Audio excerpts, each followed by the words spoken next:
संभाजी भिडेंची वादग्रस्त विधानं काही थांबत नाहीत, कारण त्यांनी नवीन विधान केलेलं आहे आणि या नव्या मागणीमुळे वाद होण्याची शक्यता आहे। 6 जूनचा शिवराज्याभिषेक सोहळा कायमस्वरूपी बंद करा, बरखास्त करा आणि तिथीप्रमाणे शिवरायांचे सर्व कार्यक्रम पार पडले पाहिजेत, असं वक्तव्य त्यांनी केलंय।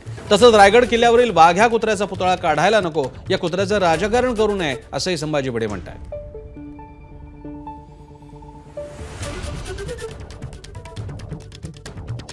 6 जूनला करण्याची पद्धत एकदम नामशेष केली पाहिजे। आपण अजूनही 76 वर्ष झाली तरीसुद्धा आपलं मानसिक सगळं अधिष्ठान अजून ब्रिटिशांच्या स्वाधीन ठेवलं आहे। तिथीप्रमाणे महाराजांचा राज्याभिषेक झाला, तिथीप्रमाणेच त्याचा स्मरण दिन किंवा वाढदिवस व्हायला पाहिजे।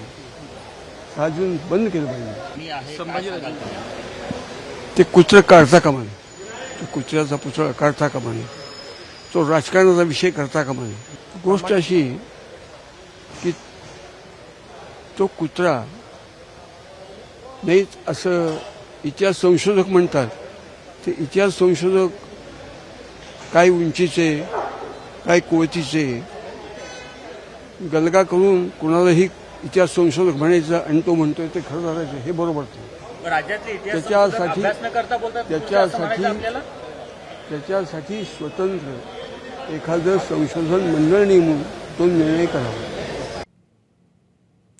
दरम्यान संभाजी भिडेंना काळं फासण्याचा इशारा मराठा क्रांती मोर्चानं दिला। छत्रपती शिवाजी महाराजांच्या शिवराज्याभिषेक सोहळ्याबाबत संभाजी भिडेंनी केलेल्या वक्तव्याचा तीव्र शब्दात निषेध करण्यात आला। संभाजी भिडे दिसतील तिथं त्यांच्या तोंडाला काळं फासणार, असं संभाजी ब्रिगेडनं म्हटलंय। आज संभाजी भिडेंनी जो छत्रपती शिवाजी महाराजांचा राज्याभिषेक सोहळा या 6 जून रोजी या महाराष्ट्रातील सर्व 18 पगड जाती मिळून केला जातो, त्या राज्याभिषेक सोहळ्याला बंदी आणावी म्हणून जी मागणी केली आहे, या मागणीचा सर्वप्रथम मी मराठा क्रांती ठोक मोर्चाच्या वतीनं जाहीर असा निषेध करतो। सरकारनं लवकरात लवकर कारवाई करावी, अन्यथा या ठिकाणी या महाराष्ट्रामधील जो शिवशंभू भक्त आहे तो या ठिकाणी संभाजी भिडेंच्या तोंडाला काळा फासल्याशिवाय राहणार नाही, एवढंच या ठिकाणी सांगतो। आणि सरकारनं लवकरात लवकर निर्णय घेऊन याच्यावरती कारवाई करावी, हीच आमची प्रमुख मागणी राहील। एबीपी माझा, उघडा डोळे बघा नीट।